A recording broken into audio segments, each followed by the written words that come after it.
नमस्ते दोस्तों, आप सब कैसे हो। आशा करती हूँ आप सब लोग बहुत अच्छे होंगे।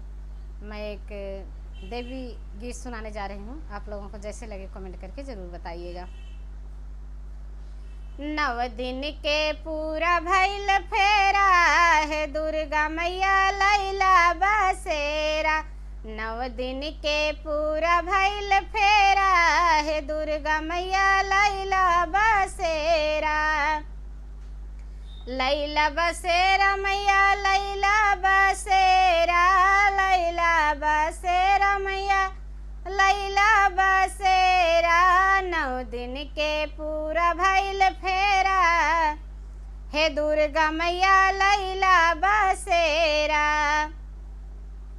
आज की रात मैया रुका हमारी नगरिया, आज की रात मैया रुका हमारी नगरिया। चली जाऊ हो तई सवेरा,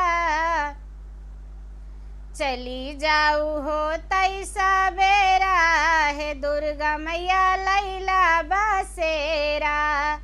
चली जाऊ हो तई सवेरा हे, दुर्गा मैया लैला बसेरा। 9 दिन के पूरा भइल फेरा है, दुर्गा मैया लैला बसेरा। 9 दिन के पूरा भइल फेरा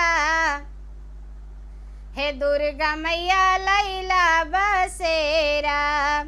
दूर डगर है रात अंधियारी, दूर डगर है रात अंधियारी। ऊंचे परे बतवा पे डेरा हे, दुर्गा मैया लैला बसेरा। ऊंचे परे बतवा पे डेरा हे, दुर्गा मैया लैला बसेरा। 9 दिन के पूरा भइल फेरा हे, दुर्गा मैया लैला बसेरा। 9 दिन के पूरा भइल फेरा हे, दुर्गा मैया लैला बसेरा।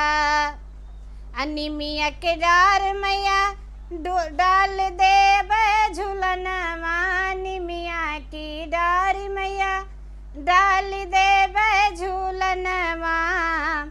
पेग मारई पावन झकोरा हे, दुर्गा मैया लैला बसेरा।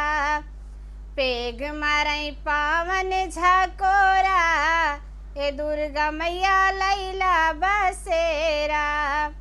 9 दिन के पूरा भइल फेरा हे, दुर्गा मैया लैला बसेरा।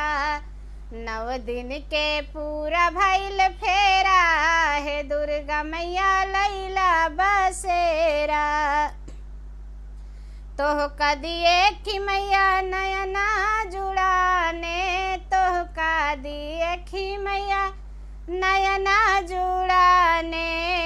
जियरा ले थी हिलोरा हे, दुर्गा मैया लैला बसेरा।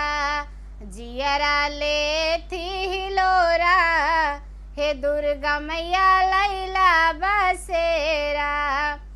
9 दिन के पूरा भइल फेरा हे, दुर्गा मैया लैला बसेरा।